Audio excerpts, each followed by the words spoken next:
అయితే bike taxi గురించే చెప్తా. బైక్ టాక్సీ నేను ఏ ప్రాబ్లమ్ ఫేస్ చేశానో. యాక్చువల్‌గా అయితే బైక్ టాక్సీలో 1 వీక్‌కి ఒక 12,000-15,000 చేయొద్దని ఒక పోటీగాడిలాగా అయితే ఎళ్ళా. ఎందుకంటే బైక్ టాక్సీ నేను చేయలేనా? జెప్టో చేయను, బైక్ టాక్సీ చేయలేను అనుకున్నా.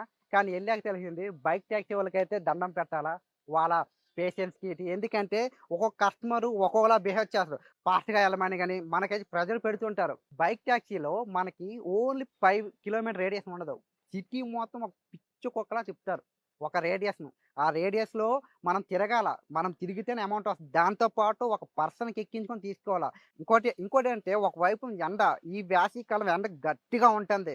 నెక్స్టు ఒక పక్క నుంచి ఆకలి. ఇంకో పక్క ట్రాఫిక్కు. ఎలా అంటే ఒక నరకంలా కనిపిస్తది. కానీ అమౌంట్ కావాలంటే చేస్తూనుండాల.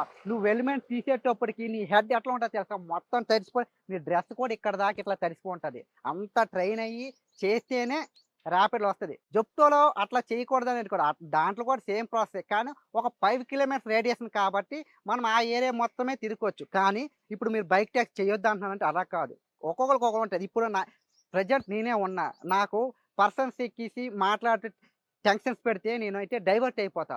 ఎక్కువ ట్రైన్ అయిపోతా. ప్రెజర్ తీసుకుంటానన్నమాట. దాని కారణంగా నేనైతే బైక్ టాక్సీకి ప్రిఫర్ చేయను. వేరే వాళ్ళకి ఏం వేరే వాళ్ళేమంటే వాళ్ళు కస్టమర్‌తో ఎక్కువగా ఫ్రెండ్లీగా అయిపోతారు. వాళ్ళతో మాట్లాడుతూ వెళ్తారు. కాబట్టి వాళ్ళకి ఒక పర్సన్ ఉంటే ఒక డేరింగ్ ఉంటది. వాళ్ళంటోళ్ళు అది చేసుకోవచ్చు. నేనైతే ఏం అవసరం లేదు. నాకు జస్ట్ ఐటెమ్ ఉండాలి తీసుకెళ్ళిపోవాలి. నేను దానికి అలవాటు పడిపోయా. అంటే జెప్టోకి అలవాటు పడిపోయా. అంటే ఇట్లా ఐటెమ్స్ తీసుకొనెళ్ళి ఇవ్వడానికి. బైక్ టాక్సీకి అలవాటు పడలేదు కాబట్టి నాకు ఈ ప్రాబ్లమ్స్ అన్నీ. ఫస్ట్ వీక్ కాబట్టి. అదే నేను అలా 1 మంత్ చేస్తే